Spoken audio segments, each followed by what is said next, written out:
రెడ్డి గారు press meet మీరు అందరు చూసుంటారు. రేవంత్ రెడ్డి గారు మాట్లాడుతూ ఏమంటాడు, బనకచెర్ల మీద ఒక జర్నలిస్ట్ ప్రశ్న అడిగితే కడతామని ఎజెండాలోనే లేనప్పుడు ఆపమనే ముచ్చటే రాదు. This is the exact word told by Revanth Reddy. కడతామని ఎజెండాలోనే లేనప్పుడు ఆపమనే ముచ్చటే రాదు అని రేవంత్ రెడ్డి అన్నాడు కదా, మీరే సాక్ష్యం కదా. So I will show the agenda, official agenda ఒకసారి చూపి బాబు. దిస్ ఇస్ ద ఎజెండా, ఢిల్లీలో కేంద్ర ప్రభుత్వం జరిపిన మీటింగ్ యొక్క ఎజెండా ఇది. ఎజెండాలో ఫస్ట్ పాయింటే, agenda point submitted by Andhra Pradesh, point number 1 Godavari Banakacherla link project.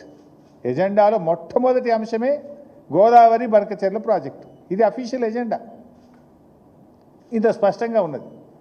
So Revanth రెడ్డిని ప్రెస్ మీట్లు ఏమంటాడు, కడతామని ఎజెండాలోనే లేనప్పుడు ఆపమనే ముచ్చటే రాదన్నాడు. మరి ఇది ఎజెండా కాదా? ఇది ఇంకా మంచి సాక్ష్యం చూపిస్తా. పాపం ఆయన కడుపు సల్లగుండా ఆంధ్రప్రదేశ్ మంత్రి నిమ్మల గారు ఉన్న విషయాన్ని బయటపెట్టారు. ఒకసారి ఆ వీడియో కూడా చూద్దాం. వాస్తవానికి ఆంధ్రప్రదేశ్ మంత్రి గారు ముందు మాట్లాడిండ్రు, రేవంత్ రెడ్డి గారు తర్వాత మాట్లాడిండు. సో అట్లీస్ట్ నిమ్మల రమానాయుడు గారు మాట్లాడిన మాటలు చూసినాకన్నా రేవంత్ రెడ్డి జాగ్రత్త పడాల్సి ఉండే. కానీ నిమ్మల రమానాయుడు గారు మీటింగ్ అయిపోగానే బయటకు వచ్చి ఆయన గారు ఏం మాట్లాడారు, రేవంత్ రెడ్డి గారు ఏం మాట్లాడారో ఒకసారి చూద్దాం.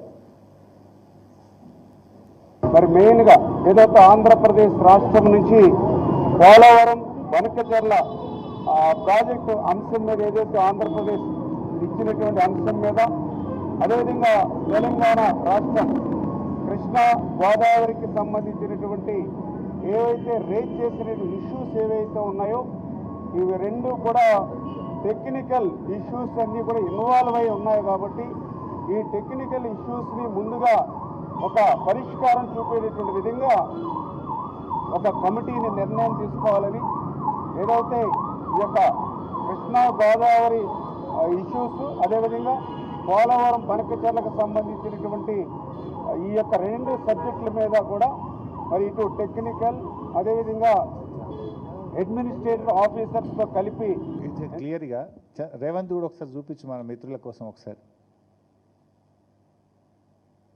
వాళ్ళు బనకచెర్ల గోదావరి బనకచెర్ల వాళ్ళు కడతామని అడుగుతాయి కదా మేము ఆపమని చెప్పడానికి.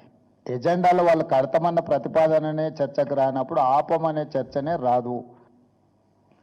సో ఎంత అంటే నిస్సిగ్గుగా, ఎంత చిచోర్ అంటే ఒక సీఎం ఇట్లా మాట్లాడొచ్చా? ఎజెండాలో చూస్తే ఫస్ట్ పాయింటే గోదావరి బనకచెర్ల.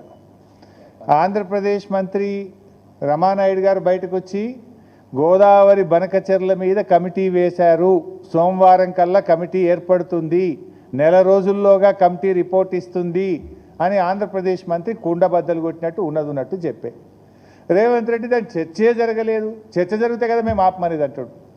ఎవరిని మోసం చేస్తున్నావు రేవంత్ రెడ్డి? నిన్ను ఈ రాష్ట్ర ప్రయోజనాలు కాపాడడానికి ప్రజల్ని నెన్నుకున్నారు. ఆంధ్రాకో చంద్రబాబు నాయుడుకు అప్పజెప్పడానికో కట్టజెప్పడానికో నీ గురుదక్షిణ చెల్లించుకోవడానికో ప్రజలు నీకు అధికారం కట్టబట్టలేదు. నీకు ఇప్పుడు లోపల జరిగింది ఉన్నట్టు రామానాయుడు గారు చెప్పారు. రేవంత్ రెడ్డి దాచాలను చూసిండు, దాచాలను చూసినా నిజం నిప్పు లాంటిది, నిజం ఇలా బయటకు వచ్చింది, దాగలేదు. ఇప్పటికైనా బేషరతుగా క్షమాపణలు చెప్పు రేవంత్ రెడ్డి గారు. బేషరతుగా నువ్వు రాష్ట్ర ప్రజలకు ఇంత బాహాటంగా అబద్ధాలు చెప్పినందుకు నువ్వు క్షమాపణ చెప్పాలని చెప్పి ఈరోజు మేము డిమాండ్ చేస్తూ ఉన్నాం.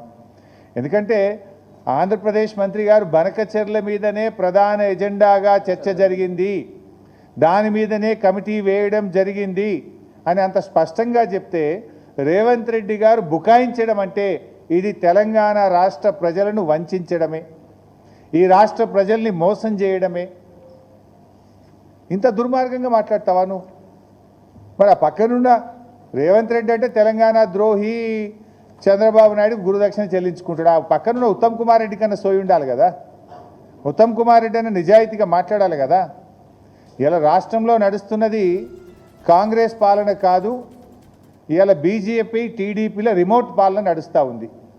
ఈ మధ్యనే ఒక కాంగ్రెస్ ఎమ్మెల్యే కూడా చెప్పిండు, బాబు కోవట్టులు తెలంగాణలో ఉన్నారు, ఉత్తమన్న నువ్వు ఈ లెటర్లు రాస్తే పని జరగదు, అసలు చంద్రబాబు కోవట్లే ఈ రాష్ట్రంలో ఉన్నారు అని ఒక మన రాష్ట్రానికి చెందిన ఒక కాంగ్రెస్ పార్టీ ఎమ్మెల్యేనే ఉన్నట్టు కుండబద్దలు కొట్టినట్టు బయట పెట్టిండు కదా. ఇవాళ జరుగుతున్నది అదే, ఈ రాష్ట్రంలో జరుగుతున్నది బీజేపీ టీడీపీల రిమోట్ పాలన జరుగుతూ ఉంది. ఇలా ఇదే రేవంత్ రెడ్డి నిన్నగాక మొన్న ఏం మాట్లాడిండు, బనకచెర్లపై మీటింగ్ పెడితే కలిసేదే లేదు, ఢిల్లీ మీటింగ్ను బైకాట్ చేస్తా అని లీకులు ఇచ్చిన రేవంత్ రెడ్డి ఇలా పరుగున ఢిల్లీకి పరిగెత్తిండు, మీటింగ్లో పాల్గొన్నాడు, కమిటీ వేయడానికి ఒప్పుకున్నాడు. ఒప్పుకోవడమే కాదు, ఒక విలేకరి ప్రశ్న అడిగితే కమిటీ నిర్ణయం శిరోధార్యం కదా, కమిటీ చెప్పినప్పుడు ఒప్పుకోవాల్సిందే అంటుండు. రేపు కమిటీ గోదావరి బంకచెర్ల కట్టాలని చెప్తే నువ్వు ఒప్పుకుంటావనే? ఒప్పుకుంటా అని చెప్పిండు ఈరోజు ప్రెస్ మీట్లా. కమిటీ నిర్ణయం ఫైనల్, కమిటీ ఏం చెప్తుందో అని నేను ఒప్పుకుంటా అని చెప్పి ఇవాళ రేవంత్ రెడ్డి గారు ప్రెస్ మీట్లో చెప్తా ఉన్నారు. రేపు కమిటీ చంద్రబాబు నాయుడు చేతిలో ఇవాళ కేంద్ర ప్రభుత్వం ఉన్నది, ఆయన ఒత్తిడి పెట్టి రేపు కమిటీ రిపోర్ట్ తెస్తే నువ్వు ఒప్పుకుంటా అని నువ్వెట్లా చెప్తావు? అది రాష్ట్రానికి నష్టం జరిగితే, రాష్ట్ర ప్రయోజనాలు దెబ్బతింటే అవసరమైతే పోరాడతా, సుప్రీంకోర్టు పోతా అని చెప్పాలి. కానీ ఒప్పుకుంటా, శిరసా వహిస్తా అని ఇవాళ ముఖ్యమంత్రి గారు రేవంత్ రెడ్డి గారు తలూపుతావు ఇవాళ చెప్తా ఉన్నారు. వాస్తవానికి అసలు కేంద్ర ప్రభుత్వం ఇవాళ మీటింగ్ పెట్టడమే తప్పు. కేంద్రంలో ఉన్న బీజేపీ ప్రభుత్వం ఇవాళ గోదావరి బనకచెర్లను ఎజెండాలో పెట్టడమే వాళ్ళు చేసిన తప్పు. దానికి రేవంత్ రెడ్డి గారు అటెండ్ చేయడం ఇంకో పెద్ద తప్పు. ఎందుకు ఈ మాట అంటున్నా అంటే, కేంద్ర ప్రభుత్వ సంస్థలు central water commission, GRMB, Polavaram project authority, ఆ 3 సంస్థలు కూడా ఆంధ్రప్రదేశ్ ప్రభుత్వం గోదావరి బనకచెర్ల మీద ఇచ్చినటువంటి ప్రీ ఫీజిబిలిటీ రిపోర్ట్ను నిర్ద్వందంగా తిరస్కరించాయి. ఆ 3 కూడా కాన్స్టిట్యూషనల్ బాడీస్, పార్లమెంట్ చట్టము ద్వారా ఏర్పడ్డటువంటి జిఆర్ఎంబి కానీ పిపిఏ కానీ. CWC is the authority of our country. 3 సంస్థలు కూడా అసలు దీనికి అనుమతి ఇచ్చే ప్రశ్నే లేదు అని చెప్పాయి. అదే కాకుండా 4వ సంస్థ ఎన్విరాన్మెంట్ డిపార్ట్మెంట్